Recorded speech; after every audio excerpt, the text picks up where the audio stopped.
परमात्मा हमें याद दिलाते हैं, यो सौदा फिर नाही संतो, यो सौदा फिर नाही, यो सौदा फिर नाही रे संतो, ये सौदा फिर नाही। लोहे जैसा ताव जात है, लोहे जैसा ताव जात है, काया दे सराही रे संतो, यो सौदा फिर नाही। तीन लोक और भवन चतुर्दश, तीन लोक और भवन चतुर्दश, सब जग सौदे आही रे संतो, यो सौदा फिर नाही। दुगने तिगने किए चौगने, दुगने तिगने किए चौगने, किन्हू मूल गवाई रे संतो, यो सौदा फिर नाही। यो सौदा फिर नाही रे संतो, ये सौदा फिर नाही।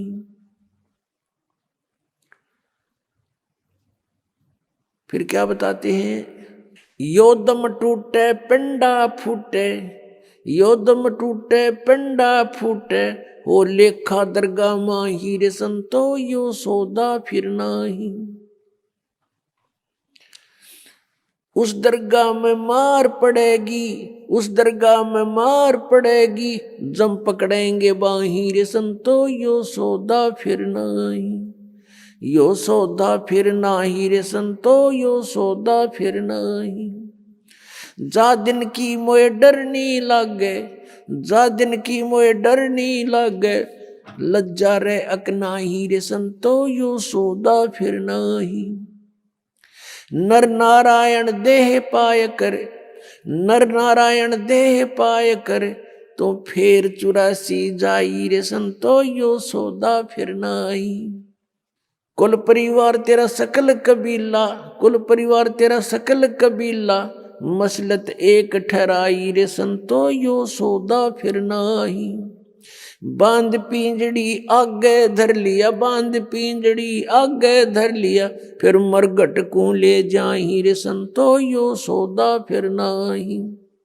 अग्नि लगा दिया जद लंबा, अग्नि लगा दिया जद लंबा, फूक दिया उस ठाही रे संतो, यो सौदा फिर नाही।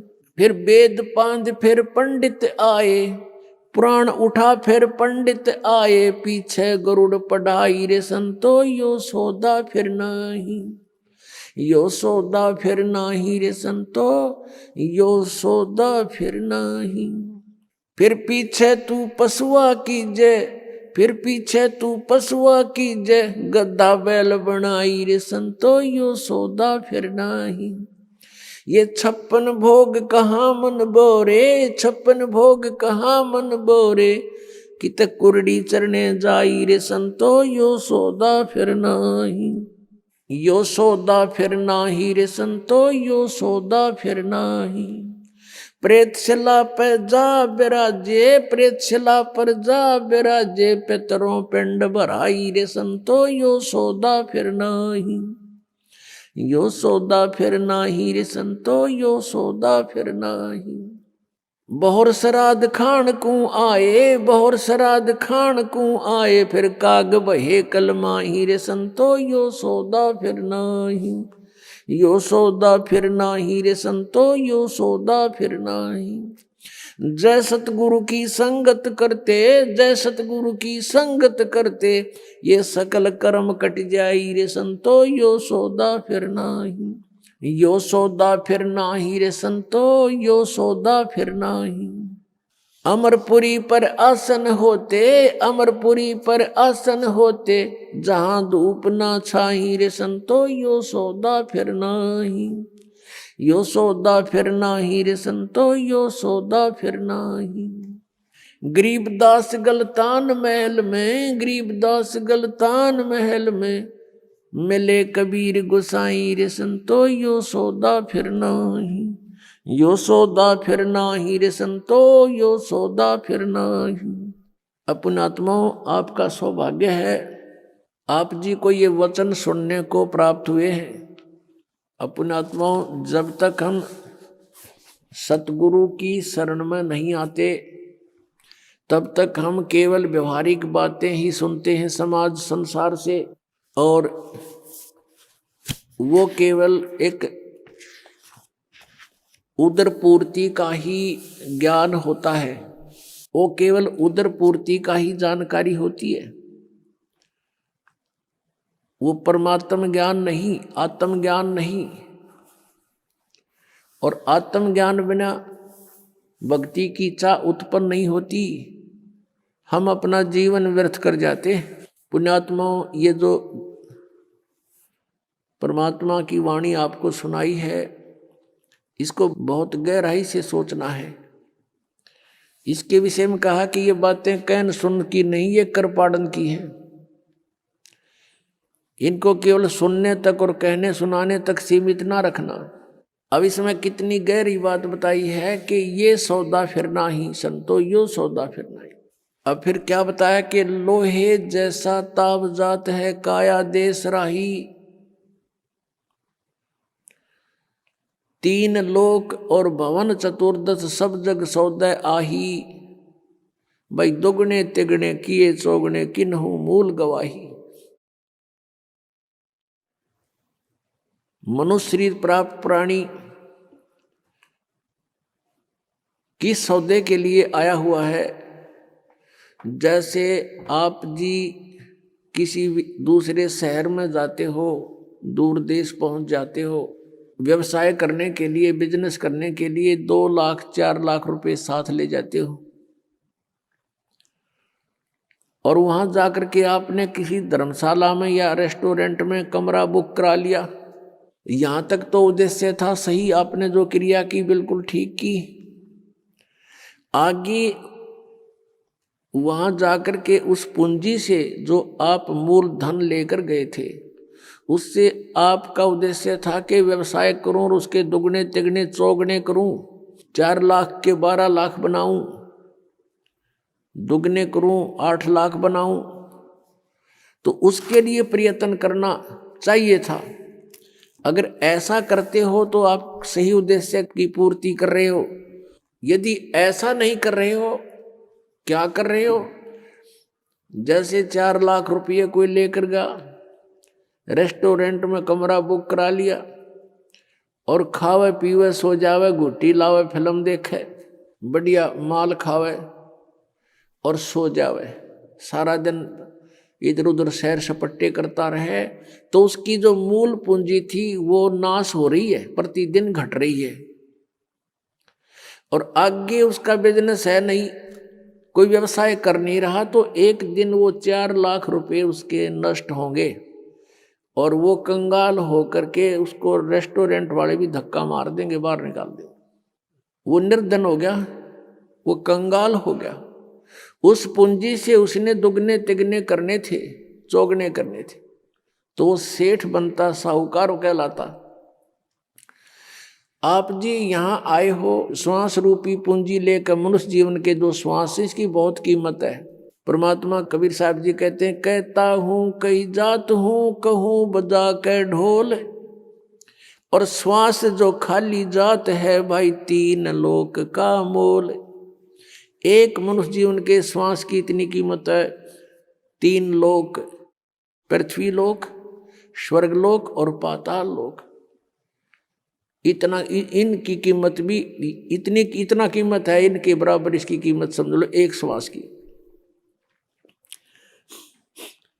और हम इसका सदुपयोग ना करके दुरुपयोग कर रहे हैं, तो इतनी पूंजी हम बर्बाद कर रहे हैं। इतनी वैल्यू है एक मनुष्य के श्वास की। मनुष्य का जीवन श्वासों से निर्धारित है, और हम इसका सदुपयोग ना करके कितना व्यर्थ कर रहे हैं। तो क्या बताते हैं, ये सौदा करना था अपने श्वासों की, जो सिमरण करना था, जिह्वा से भी जाप करना था, परमात्मा का नाम रटना था। ऐसा ना करके हम इसका दुरुपयोग कर रहे हैं। तो कहते हैं, लोहे जैसा ताव जात है काया देश राही। जैसे लोहे को गर्म कर देते हैं भट्ठी में, और कारीगर उसको तुरंत निकाल करके उसके ऊपर चोटें मारता है, और उस गरम गरम पर चोट मार के वो जो चाहे सो बना सकता है। जिस उद्देश्य के लिए गर्म किया गया वो लोहा। और यदि वो तुरंत चोट नहीं मारता है, कुछ ठंडा हो जाता है, तो उसके ऊपर चाहे सारे गन्ने झाड़ ले, उसका कुछ नहीं बने फिर लोहे का, क्योंकि ठंडा हो गया, बांगा टेढ़ा हो जाएगा। तो ऐसे ही ये मनुष्य जीवन जब तक आपके पास है तो आपका लोहा गर्म है। इसमें राम नाम की चोट मार लोगे तो आप इसका उद्देश्य पूर्ति कर लोगे, अन्यथा फिर बांगा टेढ़ा हो जाएगा, ठंडा होकर के कुत्ते गधे सूअर के मुख मिलेंगे आपको। ये सुंदर शरीर मनुष्य वाला नहीं प्राप्त होगा। इसी को पुण्य भी प्राप्त करने के लिए तो भी आपने भक्ति ही करनी होगी। और जिस समय आपको ज्ञान हो जाएगा तो आप तो इस मनुष्य जीवन को यहाँ प्राप्त नहीं करोगे, इसको प्राप्त करने का उद्देश्य सतलोक में होगा, जहाँ फिर कभी मृत्यु ना हो। पुण्यात्माओं, आपके ऊपर मेहर है परमात्मा की। आपको ये अमर कथा, ये अनमोल ज्ञान, ये तत्व ज्ञान जो अभी तक छुपा रखा था आपको प्राप्त हो रहा है। आपके लिए खजाना दाब रखा था भगवान ने, कबीर भगवान ने, और आपके ऊपर मेहर बख्श दी कि आपको ये ज्ञान दिया जा रहा है। आप यहाँ अपने परिवार को अपना मानते हो, ये आपकी नहीं, ये काल की भूल भुलैया है। आप जीव संज्ञा के अंदर हैं। आपके ऊपर इतना दबाव दे दिया काल भगवान ने, तीनों गुणों के त्रिगुणमयी माया के द्वारा, के जीव के बस का नहीं है ये तो परमात्मा ने इसको विधि बताई है, इससे एंटीबायोटिक बताई है, इसका सिमरण करने से, सतनाम का सिमरण करने से, सच्चे नाम का। सतनाम कोई जाप नहीं है। और ये ज्ञान सुनने से फिर आपके ऊपर ये प्रेशर कम हो जाएगा काल का। परमात्मा हमें याद दिलाते हैं कि लोहे जैसा ताव जात है काया देश राही। ये लोहे के साथ ताव मनुष्य शरीर का आपका जा रहा है। और कहते तीन लोक और भवन चतुर्दश शब्दक सौदय आही। ये सब मनुष्य शरीर प्राप्त प्राणी सौदा करने के लिए आए हुए हैं। और कहते दुगने तिगने किए चौगने किन्हु मूल गवाई। पुण्यात्मा है, समझदार है, जिनको ज्ञान हो गया, उन्होंने तो दुगना तिगना चौगना कर लिया इस मनुष्य जीवन से। और किन्हु मूल गवाही, जो सद्भक्ति नहीं करते या भक्ति बिल्कुल नहीं करते, उन्होंने तो अपनी मनुष्य जीवन की ये धन, ये मूल पूंजी नाश कर लिया। किन्हु मूल गवाही। पुण्यात्मा, जो भक्ति नहीं करता वो तो अपना जीवन नाश कर ही रहा है। और जो शास्त्र विधि को त्याग कर मनमाना पूजाएं करता है, नकली गुरुओं से साधना, नकली नामों का जाप कर रहा है, वो भी अपना जीवन नाश कर रहा है। वो उसी के तुल्य है जो भक्ति नहीं कर रहा है। एक रोगी है, औषधि नहीं खा रहा है, उसका तंदुरुस्त मृत्यु है। और दूसरा रोगी औषधि खा रहा है, नकली खा रहा है, तो उसकी भी मृत्यु डेफिनेट है, उसका ट्रीटमेंट नहीं है। ऐसे ही नकली गुरुओं से, इन झूठे गुरुओं से उपदेश प्राप्त करके प्राणी और इन गलत नामों का जाप करके अपना जीवन नाश कर रहा है। तो दोनों ही एक जैसे हैं, वो अंत दोनों का वही होगा। तो पुण्यात्मा, परमात्मा ने मेहर करी अपने ऊपर, स्वयं आए, अपनी जानकारी आप देकर गए, यथार्थ मंत्र बता दिए कि ये नाम जाप करो, लेकिन पूरे गुरु से लेकर, ये नकली गुरुओं से बात नहीं बनेगी। जिस समय परमेश्वर आए थे कलयुग में, कबीर परमेश्वर जी, उस समय उनके 64 लाख शिष्य हो गए थे, 64 लाख। आज किसी के 2 करोड़ शिष्य हैं, 3 करोड़ शिष्य हैं, कोई बड़ी बात नहीं, क्योंकि मीडिया का माध्यम है। और 200 150 वर्ष हो गए लगातार चलते आने। जब परमात्मा आए, भारतवर्ष की आबादी मुश्किल से 4 करोड़ होगी। सन 1398 से सन 1518 तक 120 वर्ष परमात्मा रहे थे। और उसमें भारतवर्ष की बहुत बड़ी सीमा थी। पश्चिमी पाकिस्तान, पूर्वी पाकिस्तान, अफगानिस्तान, बलोचिस्तान, इराक, ईरान तक, ये सब भारत ही था। और उस समय सारा मिलाकर 4 करोड़ आबादी नहीं थी। और उसमें से 64 लाख शेष बनना हिंदू और मुसलमान, ये कोई बालकों वाली बात नहीं है, वो समर्थ शक्ति थे। तो हम शेष क्यों बने थे? उसमें ज्ञान तो कोई समझे नहीं था। हम शेष क्यों बने थे कि परमात्मा ने हमें सुख दिए थे, हमारे ऊपर कैर टूट रहे थे पाप कर्मों के, वो मालिक ने ठीक कर दिए थे कबीर भगवान ने, तो हम उनको गुरु मानने लगे थे। ये दयालु है, इन पे हमारा दुख देखा नहीं जाता, लेकिन हम इतने बुद्धिहीन बना दिए इस काल भगवान ने, हम पहचान नहीं पा रहे अपने दाता ने, और उसको ना पहचान कर हम अभी तक भटक रहे हैं या कष्ट उठा रहे हैं। तो क्या बताते हैं परमात्मा के दुगने तिगने किए चौगने किन्हू मूल गवाही। किसी ने तो इसके दुगने तिगने चौगने बना लिए, किसी ने इसका मूल धन ही नष्ट कर दिया। परमात्मा हमें ये याद दिलाने आए थे कि तुम यहाँ के वासी नहीं हो, और तुम सतलोक में रहा करते थे। यहाँ पर काल भगवान ने आपके ऊपर इतने कवर चढ़ा दिए, स्थूल शरीर, फिर सूक्ष्म शरीर, फिर कारण शरीर, फिर महाकारण शरीर, फिर कैवल्य शरीर, और उसके अंदर आपका ओरिजिनल शरीर है। तो आपको फिर ये ऐसा शरीर दे दिया, इसमें कदे बीपी आई, कदे लो हो जा, कभी कोई बीमारी कोई टेंशन होगी, तो हर समय आपको पीड़ित रखता है। इसलिए हम उस परमात्मा को पहचानने में सफल नहीं हो पा रहे। अब हम पहचानेंगे भगवान को, क्योंकि समय आ गया है। आपके ऊपर मेहर करी परमात्मा ने, जिस ज्ञान को अभी तक छुपा रखा था वो आपके ऊपर बरसा दिया भगवान ने, और थोक के बाका बरसा दिया। 1 महीने में 2-2 सत्संग 3-3 दिन के,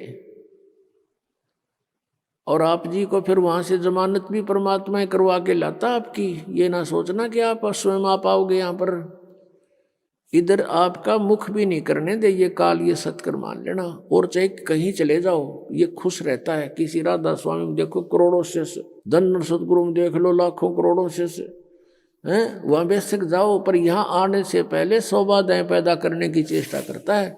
उसको पता है कि वो तो अपने ही हैं, पंथ हैं, काल के ही पंथ हैं। वो तो ना वहाँ नाम है ना उनका ज्ञान है, दुनिया को काल के जाल में फंसा के बैठा रखा है। और यहाँ आने से उसकी पोल पाटे सारी। तो यहाँ आपको परमात्मा लेकर आते हैं, आपकी जमानत करा के लाते हैं कि 3 दिन की जमानत, 4 दिन की जमानत करवा ले। काल की कैद है या इस कैद में हम अपना वो कर्म भोग रहे हैं जो हमें सजा मिली हुई है, और वहां से 3 दिन की छुट्टी करा के लाओ। आपकी यह जमानत पा रहे हो आप, ये समझ लेना। यहाँ कोई काम नहीं, परमात्मा के नाम के सिवा दूसरी बात नहीं। और यहाँ कर भी कोई और बात चलाता है तो महा अपराधी प्राणी है। कहते सत्संग के माँ आके कोई बात चलावे और 30 अपराधी आत्मा को 3 लोग नहीं ठोर।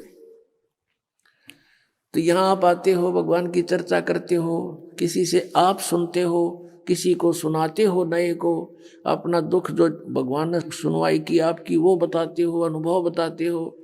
तो ऐसे सारा दिन आपका मालिक की चर्चा में जाता है, यहाँ कोई टेंशन नहीं।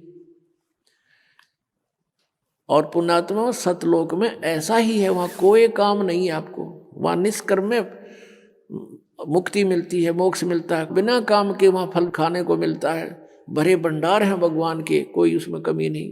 तो यहाँ आप आते हो, आप यहाँ आते हो अपना कुर्ता पजामा लेकर आते हो, बाकी सारी सुविधा परमात्मा ने दासों के माध्यम से आप पुण्यात्माओं के लिए करवा रखी है। और यहाँ कर भी इसका सदुपयोग नहीं करते हो, भक्ति नहीं करते हो, चर्चा भगवान की छोड़ रिश्तेदारी की बतलाते हो, तो तुम भक्त नहीं हो, तुम धोखा दे रहे हो अपने आप को भी। ठीक है 2-4 मिनट कोई बातें करनी भी पड़ जाए रिश्तेदारी की, गृहस्थी की, वो 10 से 5 मिनट की होती है, बाकी नहीं घसीटे, उन्हें घना लंबा चौड़ा नहीं बनावे। शेष समय में अपना भक्ति करे, नहावे धोवे, प्रसाद पावे, सत्संग सुने, शेष समय में माला ले अपने हाथ में, या पुस्तक पढ़े, परमात्मा का ज्ञान आपको अनमोल खजाना बना के दे रखा पुस्तकों में, उसको बार बार पढ़े, बार बार पढ़े। जितनी बार पढ़ोगे उतना आनंद आएगा और आपके पुण्य बढ़ते हैं, उससे ज्ञान यज्ञ का फल मिलता है। तो यहाँ परमात्मा में याद दिलाते हैं कि ये दम टूटे पिंडा फूटे, हो लेखा दरगाह माही, जिस समय आपकी मृत्यु हो जाएगी, आपको पकड़कर यम के दूत जो भक्ति नहीं कर रहे हैं, आप जी को धर्मराज के दरबार में, न्यायाधीश के दरबार में खड़ा कर दिया जाएगा, जो काल का न्यायाधीश है। और वहां जाकर के आपसे पूछेंगे कि भाई निकाल क्या लाया गठड़ी में, दिखा तेरा परस, कितनी माया इकट्ठी करके लाया तू। जो पूंजी लेकर गया था मनुष्य के श्वासों की, अब दिखा कितना कमा के लाया। फिर ये नीचे को मुंह कर लेगा ऐसे। पुण्यात्मा, ये जब मनुष्य शरीर छूट जाता है उस समय इस प्राणी के साथ ऐसे बीतती है जैसे स्वप्न में क्या देखते हैं कई बार एक गरीब व्यक्ति, और क्या देखता कि कार में बैठा जा रहा है। एक बताया था व्यक्ति, कहने लगा मैं आज सपने में ऐसा देखा कि जैसे कार में बैठा हूं और कार चला रहा हूं, और ब्रेक लगाया, आगे एकदम कोई ऐसी स्थिति आ गई, ब्रेक लगाया, जोर से पैर मारा और रजाई फटी हुई थी उसकी, उस रजाई में का पैर आर पार हो गया। फिर वह आंख खुल गई, यानी निंद्रा भंग होगी, देखो होता है, वो पैर छोड़ दिया। फिर जब स्वप्न टूटा तो देखा ना कार और कुछ भी नहीं, और वो सपने में देख रहा खूब जोर से, उसका पेटा है ना भर रहा। तो कहते हैं आज जो सुविधाएं आपके पास है, और जिस समय ये आपकी शरीर छूट जाएगा उस समय आपका सपना सा टूटेगा, और यम के दूत बाजू पकड़ रहे होंगे, वो पाँव जरा होगा टूटी हुई रजाई में, और कहेंगे चल बच्चा। अब उसका विश्वास सा नहीं बनता कि बेटा था, मेरी बेटी थी, कार थी, कोठी थी, कहाँ थी, चल अब बताएंगे तरीके थी। यहाँ बताते हैं कि ये स्वप्न जब टूट जाता है, जब इसका समझ में आवा है कुछ भी ना था, मैं तो वैसे ही दुखी हो रहा था कार में, कदे ब्रेक लाऊं था, कदे गियर बदलूं था, और था कुछ भी को नहीं। तो ये जो आज आप देख रहे हो, जब सपना टूटेगा, आपका मृत्यु होगी, आपको ऐसा लगेगा अरे के था, कौन सा बेटा, कहाँ बेटी, कहाँ कोठी, कुछ भी नहीं था। अब समझ लेना सपने के बाद आपको क्या प्राप्त होता है, याद रह जाती है वो।